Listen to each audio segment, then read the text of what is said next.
আসসালামু আলাইকুম ওয়া রাহমাতুল্লাহি ওয়া বারাকাতুহু। সম্মানিত দর্শক, আজকে আমি আপনাদের সামনে এমন একজন ভাইরাল ব্যক্তির কথা বলবো যিনি মাওলানা থেকে টিকটকার হয়েছে।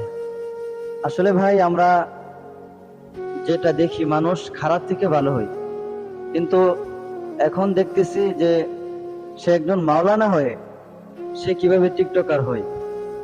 এটা খুব দুঃখজনক এবং আশ্চর্যজনক একটি ঘটনা।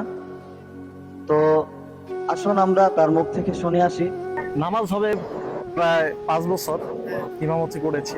ভাই আমরা একটু আপনার ক্যাপটা খুলে দেখতে চাই। না ভাই, এটা খোলা যাবে না ভাই। একটু ক্যাপটা খুলে না ভাই, ভাই প্লিজ ভাই, খোলা যাবে না খোলেন না ভাই, খোলা যাবে না। ভাই, একবার একটু খোলেন ভাই। কি অবস্থা ভাই আপনার ছেলে? কি অবস্থা ভাই? এই ছেলে খারাপ ভাই? 8 বছর তো প্রায় ওয়াজ করেছি, এখন চিন্তা ভাবনা আছে যে সিনেমা অঙ্গনে অভিনয় করার। হ্যাঁ, আপনার এখন- শিক্ষাগত যোগ্যতা কি? আমার শিক্ষাগত যোগ্যতা আমি মাওলানা মাওলানা বলতে কি? হ্যাফজখানায় পড়েছিলাম, হ্যাফ দিয়ে পড়েছি, বাট ভাই, দাওয়া কমপ্লিট ক্যাপটা একটু পরেন আগে। দাওয়া কমপ্লিট করেছি। কিভাবে হয়ে যায় সেটা আসলে আমি তো বলতে পারতেছি না।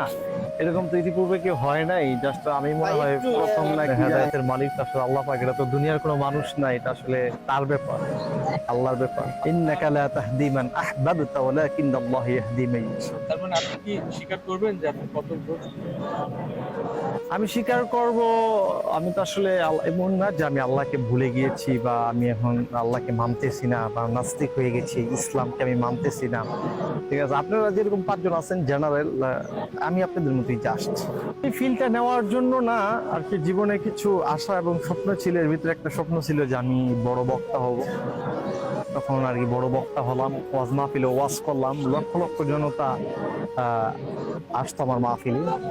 আপনি ইউটিউবে সার্চ করলে পাবেন, মাওলানা ওমর ফারুক আল আজমি লিখলে অসংখ্য আমার ওয়াজ আছে, সেখানে হাজার হাজার জনতা।